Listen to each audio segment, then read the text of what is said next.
Hello students, I am Professor G.M. Khan from English World. Welcome to our YouTube channel Win Academy. আজকে একটা important topic পড়াবো, Geoffrey চসারের লেখা poem the wife of Bath prologue. এটা বিভিন্ন ইউনিভার্সিটির under graduate সিলেবাসের মধ্যে আছে। এটা আমি আজকে সহজ ভাষায় তোমাদের বোঝাবার চেষ্টা করছি, কারণ এখান থেকে নানা রকম কোয়েশ্চেন আসতে পারে। আমি প্রথমে আলোচনা করব টাইটেল সম্পর্কে একটু, তারপরে আমাদের কবি জেফ্রি চসার সম্পর্কে বলবো, এরপরে আমি একটু ঘটনাটা ব্যাখ্যা করে বলবো, তারপরে এখান থেকে যা ইম্পর্টেন্ট কোয়েশ্চেন হতে পারে নানা রকমের সেটু আলোচনা করা যাবে। তাহলে আমরা প্রথমে টাইটেলটা বলি, ওয়াইফ অফ বাথ। এখানে ওয়াইফ মানে স্ত্রী নয়, ওম্যান। বাথ একটা শহরের নাম, ইংল্যান্ডের একটা শহরের নাম। প্রোলগ, প্রো মানে পূর্বে, যেটা আগে বলা হয়, লগ মানে কথা, প্রোলগ মানে পূর্ব কথা, প্রিফেস, ইন্ট্রোডাকশন, আগের কথা। এই টাইটেলটা হচ্ছে the wife of Bath prologue. আমাদের কবি হচ্ছেন খুব বড় কবি, মিডিল ইংলিশ পিরিয়ডের সব থেকে বড় কবি জেফ্রি চসার। ইনি জন্মেছিলেন 1340 সালে, মারা গিয়েছিলেন 1400 সালে।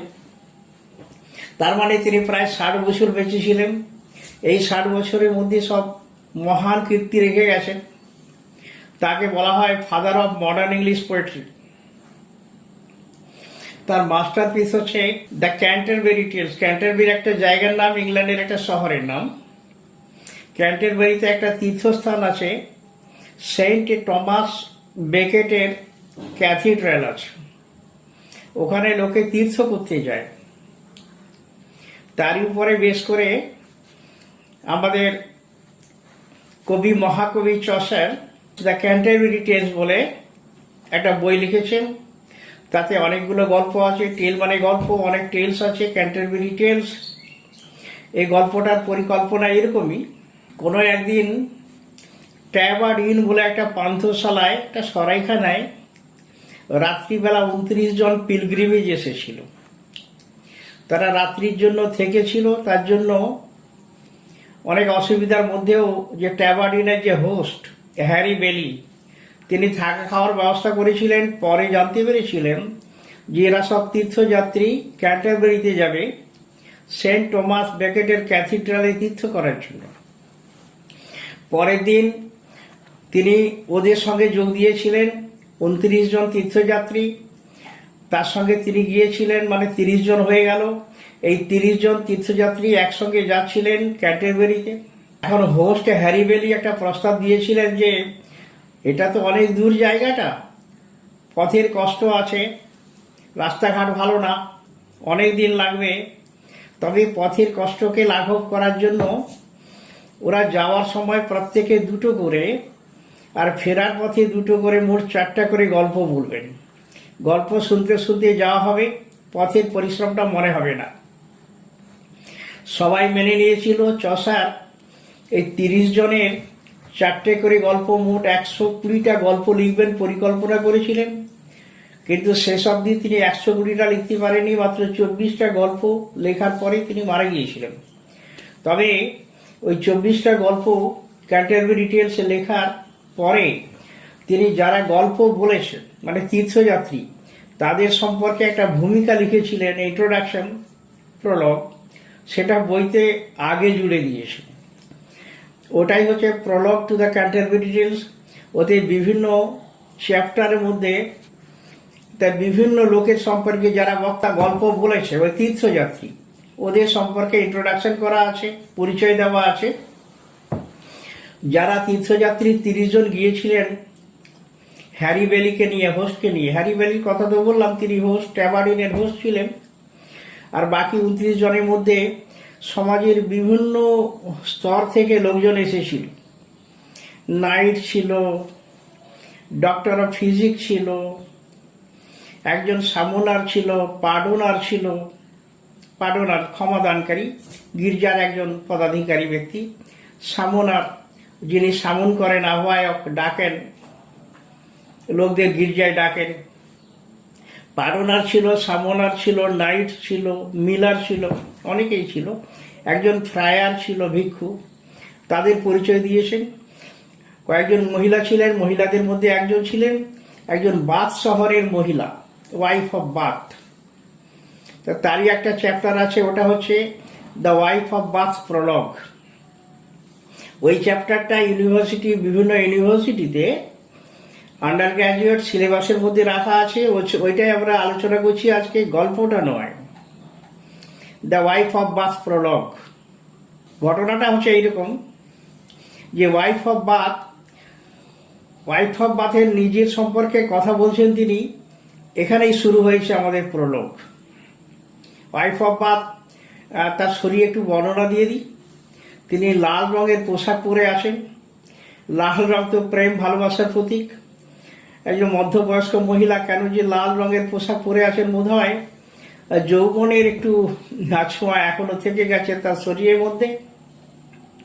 তিনি বোধহয় পুরুষ মানুষের দৃষ্টি আকর্ষণ করতে চান, যদিও একজন তিনি তীর্থযাত্রী, পিলগ্রিম, তীর্থযাত্রায় চলেছেন। তিনি খুব কথা বলেন এবং হাসেন, এবং যখনই কথা বলেন হাসেন তার মুখ ফাঁকা হলে তার দাঁতগুলো বেরিয়ে পড়ে। তার দাঁতগুলো কিন্তু ফাঁকা ফাঁকা, আমাদের যেমন দাঁতগুলো গায়ে গায়ে লেগে আছে, তা ওনার দাঁতগুলো হচ্ছে ফাঁকা ফাঁকা, গ্যাট টুথড ওম্যান। আর তার কথা বলার স্টাইল থেকে মনে হচ্ছে তিনি একটা কানে কম শোনেন, ডেফ অফ 1 ইয়ার। মনে রেখো তার শরীরের বর্ণটা এরকম। তিনি লাল রঙের পোশাক পরে আছেন, রেড ড্রেস, দাঁতগুলো ফাঁকা ফাঁকা, গ্যাট টুথ। তিনি একটা কানে কম শোনেন, ডেফ অফ 1 ইয়ার। মুখে হাসি খুশি হাসিটা লেগেই আছে। She has a smiling face. তিনি খুব কথা বলতে ভালোবাসেন বোধ হয়। She is a talkative women. এখন তিনি যে কথাবার্তা বলছেন নিজের সম্পর্কে বেশি, এবং তিনি দাবি করছেন she is an authority on marriage, মানে বিবাহের ব্যাপারটা তিনি খুব ভালোই বোঝেন।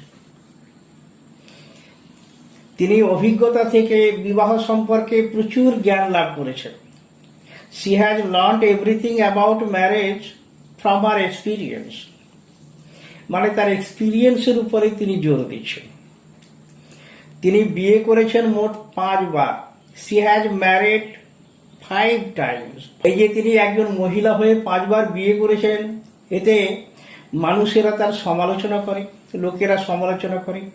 মেয়ে মানুষ 5 বার বিয়ে করেছে। লোকে নিজেদের মধ্যে, নিন্দুকে তো অভাব নেই, তারা কথা বলা বলি করে 5টা বিয়ে করার জন্য। আমাদের এই ভদ্রমহিলা ওয়াইফ অফ বাথ, এর নাম হচ্ছে অ্যালিসন। মনে রেখো নামটা। যদি মাল্টিপল চয়েস কোশ্চেন হয় তাহলে অ্যালিসনের সঙ্গে আরো 3টা নাম দিয়ে মাল্টিপল চয়েস কোশ্চেন বানানো যেতে পারে। তার বিয়ে সম্পর্কে তিনি সবকিছু জানেন। কি করে তিনি জানেন? কারণ তিনি 5 বার বিয়ে করেছেন। লোকে এখানে প্রশ্ন তোলে একজন মেয়ে মানুষ 5 বার বিয়ে করার জন্যে। তার নিন্দুকেরা, ক্রিটিকরা বলে যে আমাদের যে ধর্মগুরু জিসাস ক্রাইস্ট, তিনি তো মাত্র 1 বার বিয়ে করেছিলেন। তিনি তো বিয়ে করার জন্য গির্জাতে 1 বারই গিয়েছিলেন। তিনি বিয়ে করার জন্য গির্জাতে গিয়েছিলেন তার একমাত্র স্ত্রীকে বিয়ে করার জন্য গ্যালিলির ক্যানা বলে জায়গাতে। মনে রাখো, গ্যালিলি এবং ক্যানা। গ্যালিলির ক্যানাতে তিনি গিয়েছিলেন বিয়ে করার জন্য। জিসাস ক্রাইস্ট একবার কুয়োতে জল আনতে গিয়ে একজন সামারিটান ওমেনকে পেয়ে তাকে বকেছিলেন, ধমকেছিলেন, কারণ সেই মেয়েটি 5 বার বিয়ে করেছিল। The Samaritan women also married 5 Times. তাকে বলেছিলেন, তুমি যে পুরুষটির সঙ্গে আছো, এখন বর্তমানে লিভ টুগেদার করছো, সে তোমার স্বামী নয়। He is not your husband. তাই এই পর্যন্ত জানা যায় জিসাস ক্রাইস্ট সম্পর্কে, তার ম্যারেজ সম্পর্কে। 1 বারই বিয়ে করেছিলেন। তিনি কুয়োতে জল আনতে গিয়ে একজন সামারিটান ওমেনকে ধমকেছিলেন 5 বার বিয়ে করার জন্য। তা আমাদের এই ওয়াইফ অফ বাথ, তিনি দাবি করছেন যে ধর্মে যাই থাকুক না কেন, বাইবেলে যাই থাকুক না কেন, বিবাহ সম্পর্কে, আমার জীবন সম্পর্কে আমার নিজস্ব একটা ফিলসফি আছে, আমি সেই মতো বাঁচব। তা গড তো বলেছেন যে ওয়াক্স ফ্রুটফুল। ঈশ্বর আমাদের একটা অঙ্গ দিয়েছেন, নারী সুলভ অঙ্গ দিয়েছেন, সেক্স অর্গান দিয়েছেন। ওটা তো শুধু পেচ্ছাপ করার জন্য নয়, ওটা হচ্ছে আনন্দ পাওয়ার জন্যে, ব্যবহার করার জন্য এবং সন্তান জন্ম দেওয়ার জন্যে। Wax fruitful. তা আমি যত ইচ্ছা ওই অঙ্গটিকে ব্যবহার করব আনন্দ করার জন্য এবং সন্তান জন্ম দেওয়ার জন্য। আর বিবাহের সংখ্যার তো কোনো লিমিট নেই, একবার না দুবার না 5 বার না 10 বার, তা আমার ইচ্ছা। যখন আমার বাধা নেই আমি তখন যত ইচ্ছে বিয়ে করতে পারি। 5 বার করেছি, তারপরে আরও একবার করব। তিনি বলেন যে এই যারা ভার্জিনিটির কথা বলেন, ভার্জিনিটির কথা সেন্ট পল তিনিও ভার্জিনিটির কথা বলেছেন, সমর্থন করেছেন। ভার্জিনিটি কুমারী একটা বড় গুণ। এখন লোকে যা বলে বলো, ভার্জিনিটিকে আমি সমর্থন করতে পারছি না। জীবন একবার পেয়েছি, তো ভার্জিন থেকে, কুমারী থেকে আমার কি লাভ? জীবনে এসে, দুনিয়াতে এসে জীবনকে যদি এনজয় করতে না পারলাম, কুমারী থেকে চলে গেলাম। এখন যারা কুমারীত্বের সমর্থক তাদের আমার একটা প্রশ্ন, যে যিনি এখন কুমারী, যাকে মানুষ প্রশংসা করছে তার কুমারীত্বের জন্য, তিনি স্বর্গে যাবেন, ভালো আছেন। তাই এই কুমারীর মা যদি কুমারী থাকতেন তাহলে এটার তো জন্ম হতো না। এখন যদি পৃথিবীর একজনের পক্ষে যেটা প্রযোজ্য, তাহলে সমস্ত মহিলাদের ক্ষেত্রে প্রযোজ্য হতে পারে। কুমারীত্ব যদি ভালো গুণ হয়, আর পৃথিবীর সমস্ত মহিলারা যদি কুমারী থাকেন, তাহলে তো একটা জেনারেশন পরে পৃথিবীতে আর মানুষ থাকবে না, মানব জাতি শেষ হয়ে যাবে, লুপ্ত হয়ে যাবে ডাইনোসরের মতো। তার মানে ভার্জিনিটি জিনিসটাকে সমর্থন করতে পারছেন না। তিনি নিজের মতো করে বাঁচবেন, শাস্ত্র সম্পর্কে, স্ক্রিপচার সম্পর্কে, বাইবেল সম্পর্কে নিজস্ব একটা আইডিয়া আছে। নিজের মতো করে বাঁচার জন্য তিনি নিয়মকানুন তৈরি করে নিয়েছেন, সেই মতো বাঁচবেন। কে কি বললো না বললো তাতে তার কিছু যায় আসে না। ওয়াইফ অফ বাথ অ্যালিসনের ইনি বলছেন যে বাইবেলেই তো উল্লেখ আছে, বাইবেলে সব মহান মহান ব্যক্তিগণ একাধিকবার বিয়ে করেছিলেন। এব্রাহাম, জেকব, এরা তো একাধিক স্ত্রী রাখতেন। সলোমন, এনার তো একসঙ্গে অনেকগুলো স্ত্রী ছিল। তাহলে এরা যদি একাধিকবার বিয়ে করতে পারেন, আমি অ্যালিসন 5 বার বিয়ে করেছি, এতে আপত্তি করার লোকের কি আছে, নিন্দা করার কি আছে? বিয়ে সম্পর্কে, ম্যারেজ সম্পর্কে এই হচ্ছে ধারণা অ্যালিসনের। তারপরে তিনি বলেছেন তার 5 জন স্বামীর কথা। প্রথম যখন তার বিয়ে হয়েছিল তখন তার বয়স ছিল 12 বছর। 5 জন স্বামীকে তিনি দুভাগে ভাগ করেছেন। প্রথম 3 জনকে বলেছেন তিনি গুড হাজব্যান্ডস, পরের 2 জনকে তিনি বলেছেন ব্যাড হাজব্যান্ডস। তা প্রথম 3 জনকে তিনি গুড হাজব্যান্ডস কেন বললেন? তারা গুড ছিল এই কারণে, তারা ছিল বয়স্ক, ওল্ড, কিন্তু তারা ছিল ধনী, তাদের টাকা পয়সা ধন দৌলত অনেক ছিল, এবং তারা ছিল খুব সাবমিসিভ, অনুগত, বিনীত, ভদ্র। এই জন্য তাদের তিনি ভালোবাসতেন, বিয়ে করেছিলেন। তবে ভালোবেসে বিয়ে করেননি, তাদের বিয়ে করেছিলেন। এই পর্যন্ত 3 জন স্বামী, প্রথম স্বামী, দ্বিতীয় স্বামী, তৃতীয় স্বামী। তা প্রথম স্বামীর সঙ্গে তার বিয়ে হয়েছিল যখন অ্যালিসনের বয়স 12 বছর। তা বয়সটা মনে রেখো, 12 বছর বয়সে প্রথম বিয়ে হয়েছিল প্রথম স্বামীর সঙ্গে। এরপরে তিনি কি করলেন, প্রথম স্বামীকে আয়ত্ত করা শুরু করলেন, কন্ট্রোল করা শুরু করলেন তার হাতিয়ার দিয়ে। তিনি বলছেন নারীকে যে ঈশ্বর দিয়েছেন যে সেক্স অর্গ্যান, নারী তো প্রাইভেট পার্টস, এটা একটা গিফট অফ গড, এটা পুরো ব্যবহার করা উচিত। স্বামীকে কন্ট্রোল করার জন্য ওটা একটা হাতিয়ার। My sexual organ is a weapon. এটা খুব শক্তিশালী হাতিয়ার, খুব ইফেক্টিভ। ওটা আমি ব্যবহার করেছিলাম আমার প্রথম স্বামীকে কন্ট্রোল করার জন্য। মেয়েরা, সব মেয়েরাই চায় কিন্তু স্বামীকে কন্ট্রোলে রাখার জন্য।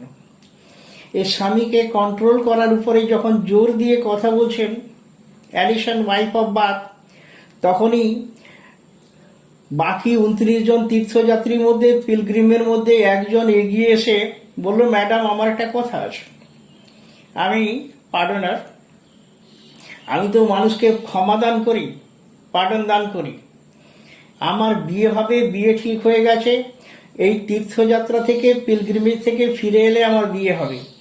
এখন আপনি যে বললেন সব মেয়েরাই চায় যে স্বামীকে কন্ট্রোলে রাখতে, তো আমার তো ভয় করছে আমার বিয়ে হলে আমার স্ত্রী তো আমাকে কন্ট্রোলে রাখবে এবং তার প্রাইভেট পার্ট যেটাকে সেক্সুয়াল অর্গান আপনি বলছেন সেইটা দিয়ে আমাকে বশীভূত করে রাখবে।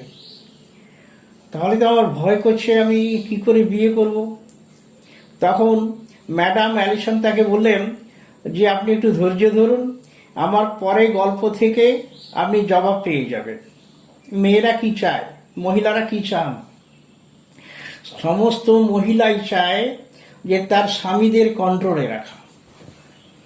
এতে চুপ করে গেলেন পার্ডনার। এবারে বলে চলেছেন ওয়াইফ অফ বাথ অ্যালিসন, তিনি বলছেন আমার প্রথম হাজব্যান্ডের উপরে যখন আমি কন্ট্রোল জমাতে শুরু করেছি তখন আমার প্রথম হাজব্যান্ড অসুস্থ হয়ে পড়লেন। তারপরে ক্রমশ তার অসুখ বিসুখ বাড়ল, তিনি মারা গেলেন। আমার প্রথম স্বামী মারা যাওয়ার পরে আমি একা হয়ে গেলাম। তা বিবাহিত জীবনে অভ্যস্ত হয়ে গিয়েছিলাম, তারপরে একা হয়ে গেছি, তো একটু কষ্ট হচ্ছিল। পরে আমি আবার দ্বিতীয়বার বিয়ে করলাম আমার দ্বিতীয় স্বামী। আমার দ্বিতীয় স্বামীও বেশি দিন কিন্তু থাকেননি, তিনি চলে যাওয়ার পরে আমি তার পরের স্বামী মানে তৃতীয় স্বামীকে বিয়ে করেছিলাম, এরপরে চতুর্থ স্বামী। এখানে একটা কথা মনে রাখো, এই প্রথম চারজন স্বামী, প্রথম, দ্বিতীয়, তৃতীয় এবং চতুর্থ স্বামীর নাম বলা হয়নি, আমরা জানি না। আমরা পঞ্চম স্বামীর নাম জানি, তার নাম হচ্ছে জ্যানকিন। এই জ্যানকিন সম্পর্কে অনেক বেশি বলা আছে। আগের চারজন স্বামীর আমরা নামও জানি না, বলা হয়নি। এদের সম্পর্কে কম কথা বলেছে অ্যালিসন ওয়াইফ অফ বাথ। বলছেন যে আমার চতুর্থ স্বামী যখন অসুস্থ হয়ে পড়ে তখনই আমাদের বাড়িতে একটি ইয়াং ছেলে যাতায়াত করতো, তার নাম হচ্ছে জ্যানকিন। সে হচ্ছে ল ক্লার্ক, আইন নিয়ে লেখাপড়া করে, আমাদের বাড়িতে যাতায়াত করতো। পরের দিকে একটু ঘন ঘন যাতায়াত করে। আমার বয়স যখন 40 বছর তখন ওর বয়স ছিল 20 বছর। ছেলেটি দেখতে ভালো ছিল, বয়সটা কম, আমার পছন্দ হয়েছিল। পরে পরে তার প্রতি আমি অনুরক্ত হয়ে পড়েছিলাম। পরে তো আমার চতুর্থ স্বামীর অসুখ বিসুখ বাড়ল, সেও ঘন ঘন যাতায়াত করত।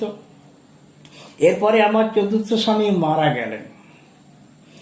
মারা যাওয়ার দিন স্পষ্ট মনে আছে, যখন আমার স্বামীর, চতুর্থ স্বামীর ডেড বডিকে, কফিনটাকে যখন কবরস্থানে গ্রেভইয়ার্ডে নিয়ে যাওয়া হচ্ছে ফিউনারাল করার জন্যে, কফিনকে 4 জন নিয়ে যাচ্ছে। 4 জনের মধ্যে পেছনে 2 জনের মধ্যে একজন ছিল জ্যানকিন।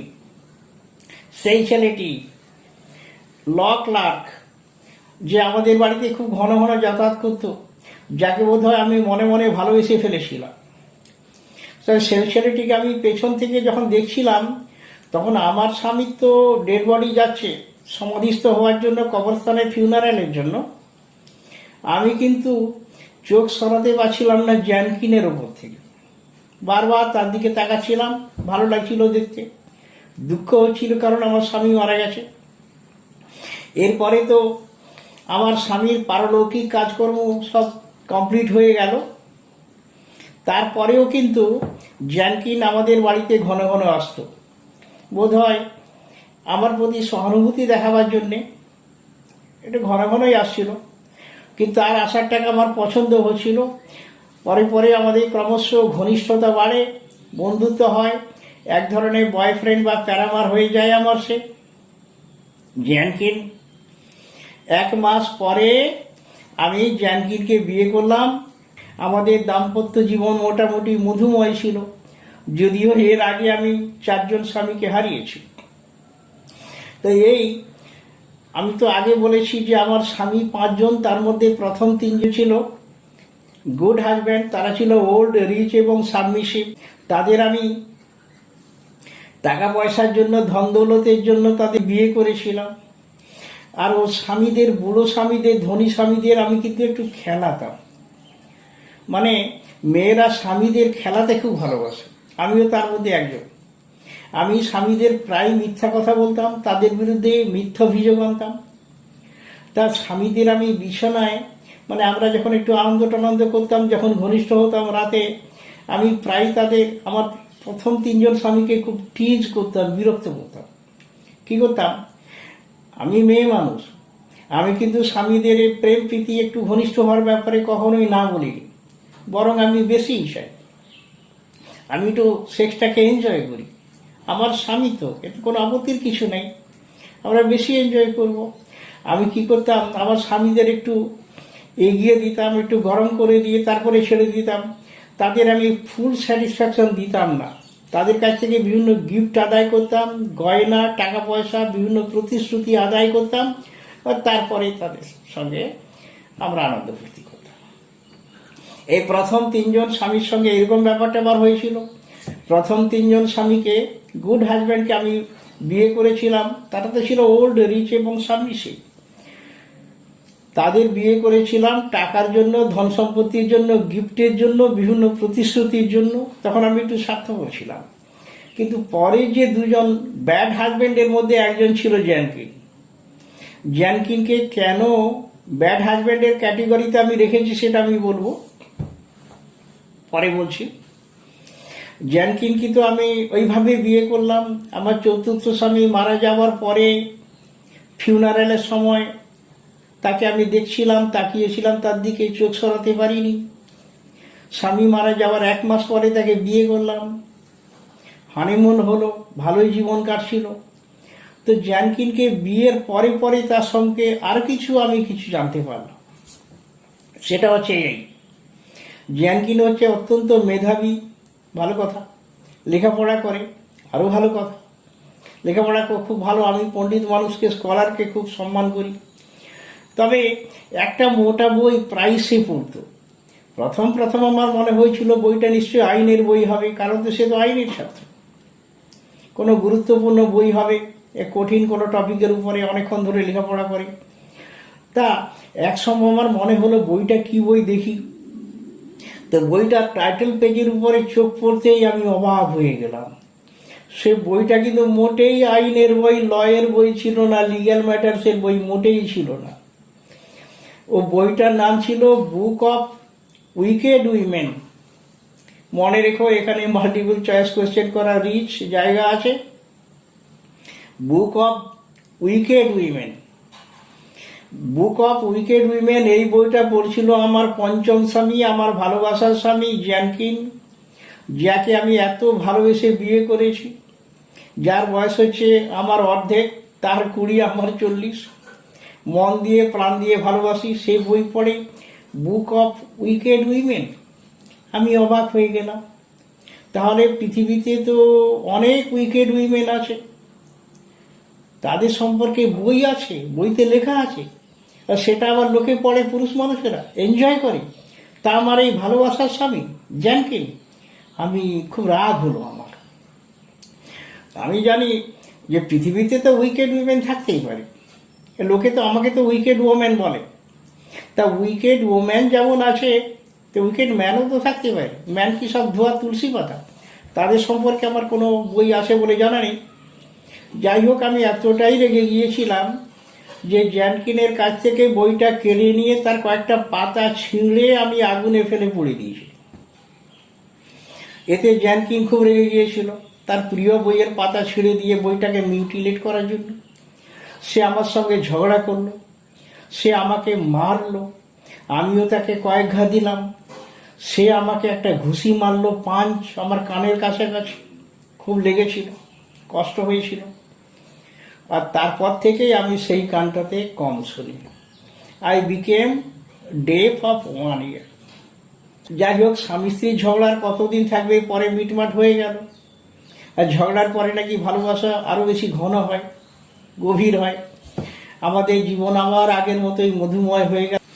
তখন এই বাকি 29 জন তীর্থযাত্রীর মধ্যে একজন ছিল ফ্রায়ার। ফ্রায়ার মানে হচ্ছে ভিক্ষু। ভিক্ষু মানে যে ভিখারি নয়, ভিক্ষুক নয়, ওই যে দেশে দেশে যারা ঘুরে বেড়ান, ধর্ম প্রচার করেন। হিউয়েন সাং ছিলেন একজন বৌদ্ধ ভিক্ষু। তো একজন ফ্রায়ার বলে একজন পিলগ্রিম, তিনি এগিয়ে এসে বললেন, ম্যাডাম আর সহ্য করা যাচ্ছে না, আপনি কিন্তু গল্প বলছেন না, আপনি কিন্তু প্রলোভকে এত দীর্ঘায়িত করছেন, আমাদের কিন্তু আর ধৈর্য থাকছে না। আপনি প্রলোভ বন্ধ করুন, ভূমিকা বন্ধ করুন, গল্পে আসুন, আমাদের ধৈর্যের সীমা ভেঙে যাচ্ছে। তো ফ্রায়ার যখন আপত্তি করছিল, সে প্রলোভ শুনবে না, গল্প শুনবে। আগে যে পার্টনার বলে একজন ভদ্রলোক এগিয়ে এসেছিল, সেও চাইছিল যে এই প্রলোভটা দীর্ঘায়িত না হোক, গল্প শুনবে। ওদের দুজনের মধ্যে ঝগড়া লেগে গেল। পার্টনার বলছে যে আমি তখন বলতে চেয়েছিলাম, আপনারা কেউ সমর্থন করেননি। তো এই ব্যাপার নিয়ে পার্টনারের সঙ্গে ফ্রায়ার সঙ্গে ঝগড়া হলো, হাতাহাতি হতে যায়, মারামারি হতে যায়। তখন ওদের ঝগড়া মারামারি থামাবার জন্য বয়স্ক লোক যে হোস্ট হ্যারি বেলি, তিনি এগিয়ে এসে ঝগড়া থামালেন। ভাই পার্টনার, তুমি থামো। ভাই ফ্রায়ার, আপনিও থামুন। আপনারা থামুন, আমি একটু মধ্যস্থতা করে থামাবার চেষ্টা করছি। আপনারা চাইছেন, মনে হয় আপনারা কেউই চাইছেন না যে প্রলোভটা দীর্ঘায়িত হোক, গল্পটা শুরু। ম্যাডাম, আপনাকে একটা কথা বলছি, অ্যালিসন ম্যাডাম, আপনি প্রলোভটা এখানেই শেষ করুন, মূল গল্পটা শুরু করুন। মানুষ আপনার গল্প শুনতে চাইছে। এতে অ্যালিসন ওয়াইফ অফ বাথ রাজি হয়ে গেলেন এবং তিনি গল্প বলা শুরু করলেন।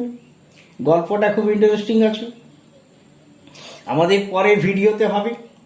আর যে সমস্ত ইউনিভার্সিটিতে শুধু আন্ডার গ্র্যাজুয়েট সিলেবাসের মধ্যে the wife of Bath prologue আছে, এতটাই তাদের কাজে লাগবে। যদি ওয়াইফ অফ বাথ টেল হয়, সেটা তো অন্য একটা ভিডিও আমাদের বানাতে হবে, সেটা বানাবো, পরে দেখা যাবে। এখন আমাদের আপাতত এখানে এই গল্প শেষ। এখান থেকে বিভিন্ন কোশ্চেন বলতে এরকম আসে যে discuss the character of the wife of Bath Alison, অথবা সেমিলন কোশ্চেন হতে পারে what does Alison say about her husbands. এরকম কোশ্চেন হতে পারে what does Alison say about her fifth husband, অথবা what does about say about the institution of marriage. এরকম question হতে পারে। আবার শর্ট কোশ্চেন বা মাল্টিপল চয়েস কোশ্চেন এইগুলো দিয়ে হতে পারে। ওয়াইফ অফ বাথের নাম অ্যালিসন। প্রথম যখন তার বিয়ে হয়েছিল তার বয়স কত ছিল? 12। তার মোট স্বামীর সংখ্যা হচ্ছে 5। তার 5 জন স্বামীকে তিনি দুভাগে ভাগ করেছেন, good husbands, bad husbands. Good হাজব্যান্ডের মধ্যে পড়ছে তার প্রথম 3 জন স্বামী, তাদের আমরা নাম জানি না। ব্যাড হাজব্যান্ডের মধ্যে তিনি রেখেছেন শেষ 2 জন স্বামীকে, তাদের পঞ্চম স্বামীর নাম জানি আমরা, তার নাম জ্যানকিন। জ্যানকিন যে লুকিয়ে লুকিয়ে বইটা পড়তো, সে বইয়ের নাম আমাদের বলা হয়েছে বুক অফ উইকেড ওমেন। এখানে কথা প্রসঙ্গে কিছু বিবলিক্যাল ক্যারেক্টারের নাম এসেছে, এব্রাহাম, জেকব, সলোমন। এখানে রেফারেন্স দেওয়া হয়েছে জিসাস ক্রাইস্টের। এই প্রসঙ্গে সেন্ট পলের উল্লেখ করা আছে, তিনি ভার্জিনিটির সমর্থক ছিলেন, ভার্জিনিটি সম্পর্কে অনেক কিছু বলেছে। এখানে এরকম কোশ্চেন হতে পারে what is Alison's idea about virginity. এরকম প্রশ্ন হতে পারে যে জ্যানকিনের সঙ্গে যেভাবে প্রেম তারপরে বিবাহ হয়েছিল অ্যালিসনের, তার একটা শর্ট নোট লেখো। এরকম কোশ্চেন হতে পারে। এই সমস্ত ব্যাপারগুলো আজকে আলোচনা করা হলো। আমি সহজভাবে তোমাদের বোঝাবার চেষ্টা করেছি, আশা করি বুঝতে পেরেছ। যদি ভালো লেগে থাকে তাহলে আমার এই ভিডিওটাকে লাইক করে দিও আর আমার চ্যানেলটাকে সাবস্ক্রাইব করে দিও। ভালো থাকবে সবাই, আমার শুভেচ্ছা নিও।